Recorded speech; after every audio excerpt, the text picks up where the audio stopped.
Nagpaabot ng pagbati si Pangulong Rodrigo Duterte sa pagkapanalo ni US President-elect Donald Trump sa katatapos lamang na halalan.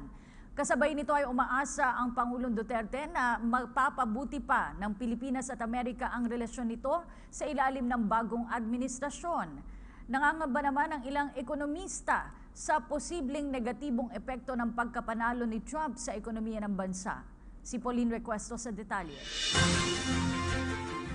Nagpaabot ng pagbati si Pangulong Rodrigo Duterte kay US President-elect Donald Trump para sa pagkapanalo nito sa katatapos lamang na halalan. Sa statement na ipinalabas ng Office of the Communications Secretary, ipinahayag ng Pangulo na ang naganap na eleksyon ay pagpapakita ng umiiral na demokrasya at pamumuhay sa Amerika.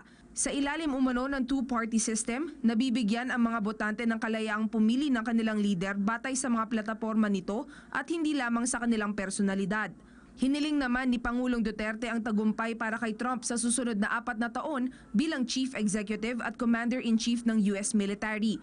Umaasa umano ang Pangulo sa pagpapabuti ng relasyon ng Pilipinas at Amerika na nakaangkla sa mutual respect, mutual benefit at commitment sa demokratikong ideolohiya at bisig ng batas.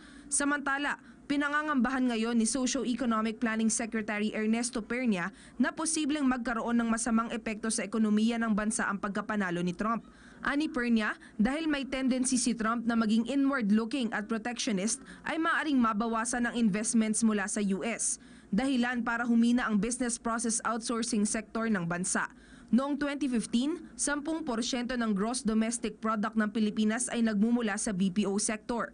Naniniwala rin ng opisyal na hindi matutupad ni Trump ang lahat ng kanyang mga ipinangako habang nangangampanya at maaaring sinabi lamang daw ang mga ito para makakuha ng boto. Kabilang sa mga plataporma ni Trump ay ang pagbabawal ng mga migrante sa US dahil kinukuha aniya ng mga ito ang mga trabaho na para sana sa mga Amerikano. Sa ngayon, 3% ng GDP ng Pilipinas ay nagmumula sa mga remittance ng may mahigit 3 milyong Pinoy na nagtatrabaho sa US. Sa kabila nito, positibo naman ang mga business leader na magiging maayos ang relasyon ni Trump at Pangulong Duterte. Tiwala si Peter Wallace ng Wallace Business Forum na sa kabila ng kanilang pagkakaiba ay maaaring magkasundo ang dalawang leader.